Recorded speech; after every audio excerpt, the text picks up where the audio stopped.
Bonjour les CM1. Aujourd'hui on va revoir un petit peu les fractions. Je rappelle ici des choses de base qui sont dans la leçon. Une fraction s'écrit ainsi. Il y a un chiffre, une barre, un chiffre en dessous. Le chiffre du haut s'appelle le numérateur, c'est un nom un peu compliqué. Le chiffre qui est en dessous s'appelle le dénominateur. Le tout n'est pas seulement de savoir comment s'appelle chacun des chiffres, mais plutôt de savoir à quoi ils servent. Le dénominateur, c'est ce qu'il faut regarder en premier en fait dans une fraction. C'est un petit peu traître, parce qu'on a tendance à lire de haut en bas. Or, pour vraiment comprendre une fraction et ne jamais se tromper, il vaudrait mieux commencer par le bas.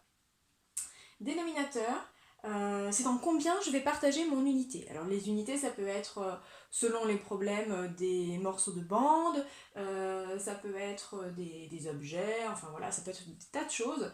On va qualifier ça d'unité. Donc en combien je partage l'unité? Pour commencer avec les CM1, je parle souvent de gâteaux quand on dessine des cercles. Donc chaque gâteau sera partagé en 4. D'accord? Ici, le dénominateur, c'est bien le nombre de parts dans un seul gâteau. Inutile de dire combien il y a de parts en tout, puisque les gâteaux seront toujours coupés en le même nombre de parts. D'accord? Donc ici, c'est bien la valeur du nombre de parts dans un seul gâteau. Au-dessus, le numérateur, c'est combien de parts je vais prendre. Donc combien de morceaux dans une bande, ou alors dans un gâteau rond, combien je vais prendre de parts. 9 quarts ici, si je devais dessiner, j'ai des gâteaux coupés en 4. Un seul gâteau ne suffit pas pour prendre 9 parts. 1, 2, 3, 4, 5, 6, 7, 8, 9. Ça, c'est le dessin de ma fraction. Si je devais traduire ce dessin à l'aide d'une opération, on pourrait dire que j'ai ici 2 gâteaux entiers, on dit donc 2 unités, plus, ici dans le dernier, je n'ai pas un gâteau entier, je n'ai pris qu'une seule part. Donc j'ai pris une seule part sur 4, c'est-à-dire un quart. Voilà. Ça, c'est le premier rappel sur les fractions. La deuxième chose que vous avez eue cette semaine, ou que vous aurez les semaines prochaines, c'est comparer du coup des fractions par rapport à l'unité. Quand vous avez une fraction, il faut être très rapidement capable de dire si la fraction est plus petite qu'une unité, égale à l'unité ou plus grande que l'unité. Et c'est assez simple, vous allez le remarquer. Lorsque vous avez une fraction, il s'agit simplement de remarquer la valeur du numérateur par rapport au dénominateur. Si le numérateur est plus grand que le dénominateur, eh bien c'est tout simple, c'est que cela veut dire qu'on a eu besoin de plus de gâteaux. Exemple ici, 12 quarts, chaque gâteau va être coupé en 4. Un gâteau, c'est 4 parts. Si j'en veux 12, je sais très bien que je vais avoir besoin de plusieurs gâteaux. Donc, tout de suite, la fraction 12 quarts, je sais très bien qu'elle est plus grande que 1. Quelle fraction, du coup, est égale à 1? Eh bien, une fraction est égale à 1 si elle a le même chiffre au numérateur qu'au dénominateur, tout simplement. Si vous regardez, si j'ai un gâteau coupé en 8, et que je prends 8 parts, c'est-à-dire que je prends 8 parts sur les 8 que j'ai coupés, je prends tout le gâteau, c'est-à-dire un gâteau entier. Une fraction égale à 1, elle a toujours le même chiffre au numérateur et au dénominateur. Une fraction plus petite que 1 maintenant, c'est-à-dire inférieure à un gâteau entier. Je vais avoir n'importe quel dénominateur, allez, admettons un gâteau coupé en 6. Si je prends seulement 2 parts, on s'aperçoit ici que le numérateur est plus petit que le dénominateur, je prends moins de parts que ce que j'ai pu couper dans un gâteau. Pardon, 6 j'ai dit. Hop. Si je prends 2 sixièmes, je prends 2 parts. Sur les 6, je n'ai pas pris le gâteau entier, donc la fraction est plus petite que 1. Donc voilà, il s'agit de comparer la taille du chiffre, la grandeur du chiffre par rapport au dénominateur. S'il est plus grand que le dénominateur, c'est plus grand que 1. S'il est égal au dénominateur, c'est que c'est égal à 1. S'il est plus petit que le dénominateur, c'est que c'est plus petit que 1 gâteau. Ça, c'était le deuxième rappel. Pour aller plus loin dans cette histoire de comparer les gâteaux à l'unité, on a vu tout à l'heure qu'une fraction comme 4 quarts, même chiffre en haut et en bas, c'était égal à 1. Que peut-on dire de la fraction 8 quarts? La fraction 8 quarts, elle est égale aussi à un nombre entier de gâteaux. Si je dessine 8 quarts, je m'aperçois que ça fait vraiment, là j'ai 4 quarts, 8 quarts. 4 quarts, plus encore 4 quarts, 4 plus 4, 8, j'ai bien 8 quarts, c'est égal à 2 unités entières. Parfois dans les exercices, on va vous demander de retrouver des fractions comme ça, qui sont, on va dire pile poil, égales à un nombre entier de gâteaux. Pour trouver ces fractions qui sont pile poil égales à un nombre entier de gâteaux, eh bien c'est simple, il suffit de regarder le dénominateur, ici c'est 4. Je vais donc avoir un nombre entier de fractions, un nombre entier de gâteaux, dès lors que je vais avoir des multiples de 4 au numérateur. Dès lors que j'ai 2 gâteaux, ça me fait 8 quarts. 3 gâteaux, 3 fois 4, c'est égal à 12. 12 quarts, c'est 3 gâteaux entiers. D'accord? Toutes ces fractions sont égales à des nombres entiers, parce qu'ici, chaque numérateur est multiple de 4. On pourrait continuer la suite. Si je rajoute encore un gâteau supplémentaire, ça m'en ferait 4. 4 fois 4 parts, ce serait égal à 16 quarts. Ça aussi, c'est un nombre entier de gâteaux.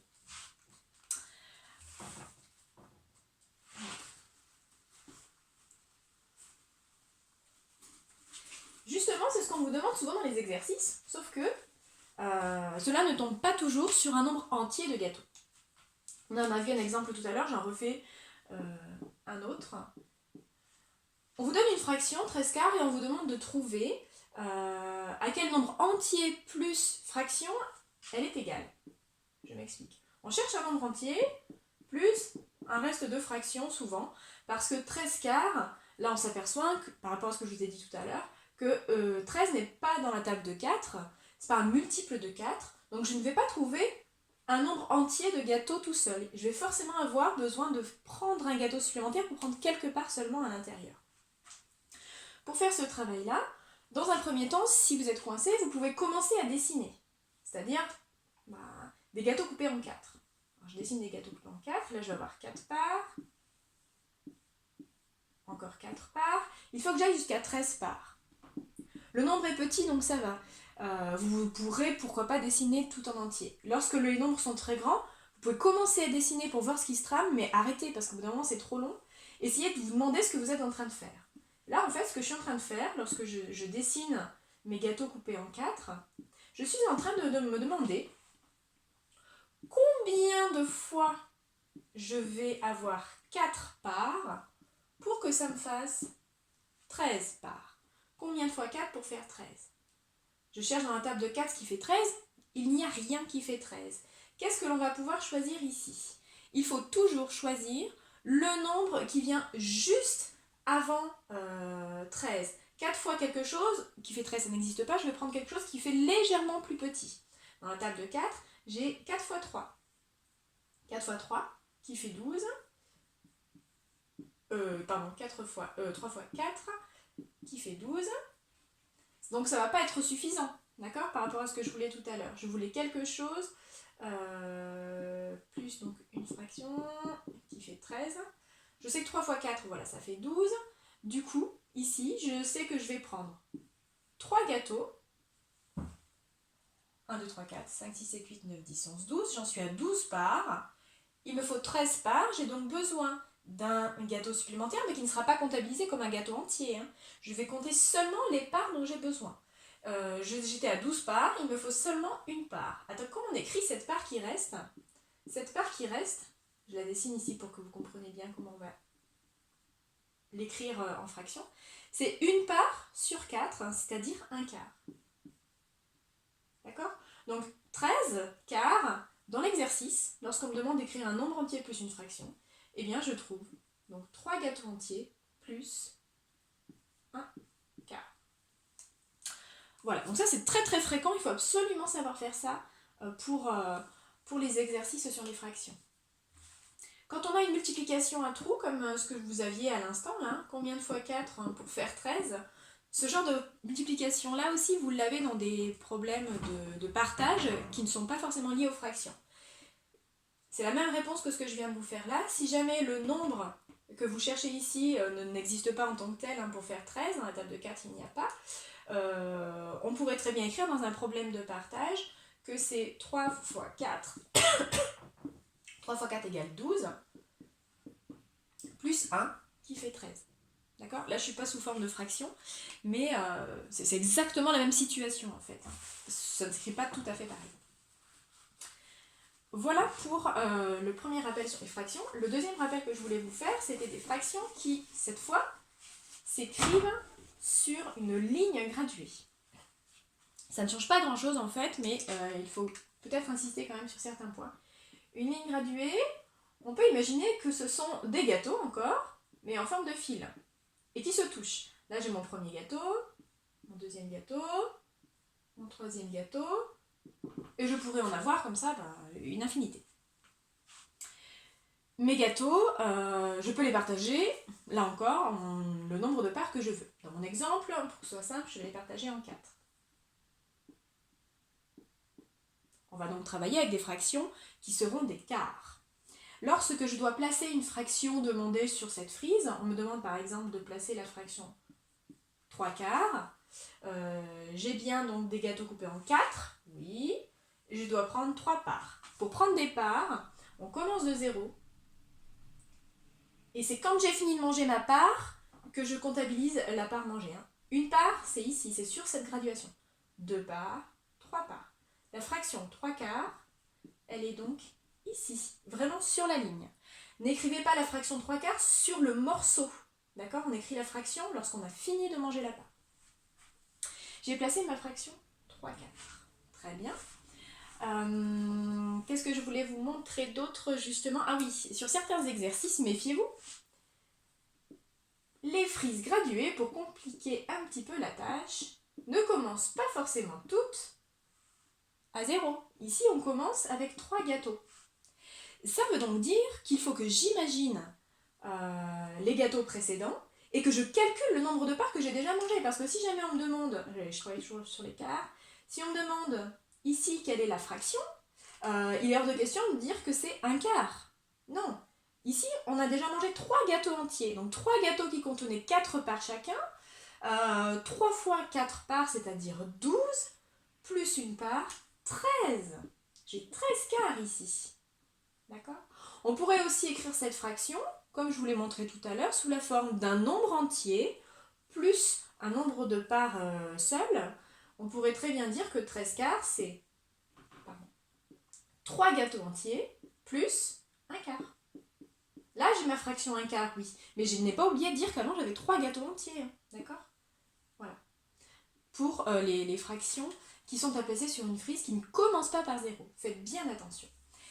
Si toutefois, on vous demande sur une frise coupée en 4 de placer, par exemple, une fraction qui est en demi. Je m'aperçois que, ici, mes gâteaux sont coupés en 4, on me demande que des demi. Il faut que je repartage mes gâteaux en demi pour m'en sortir. Alors l'avantage, quand on vous propose des dénominateurs, ils sont souvent utilisables facilement les uns avec les autres. Vous allez souvent avoir des demi, des quarts et des huitièmes qui vont aller ensemble, et puis des tiers ou des sixièmes ensemble. Pour faire des demi avec des quarts, c'est plutôt simple, on l'a déjà eu fait. Ici j'ai mon gâteau entier, le demi c'est la moitié. Il faut que je prenne en fait 2 quarts pour faire la moitié de mon gâteau. Une fois que j'ai repéré mes demi, alors soit je les trace vraiment si ça m'aide, sinon je peux simplement les imaginer, eh bien je vais prendre 3 demi, c'est-à-dire 3 parts qui sont des demi. Je prends une part, 2 parts, 3 parts. 3 demi, ça se trouvera ici. Voilà. Normalement, j'ai redit ici l'essentiel de ce que vous pouviez avoir dans les exercices sur les fractions, c'est-à-dire les placer sur des droites graduées, dire quelle fraction se trouve sur une droite graduée, et dernière chose, comme ce que je disais tout à l'heure, c'est passer d'une fraction entière à une décomposition d'un nombre entier plus d'une fraction qui correspond à la partie seule ensuite des parts manquantes. Voilà, j'espère que ça vous aura aidé. À bientôt.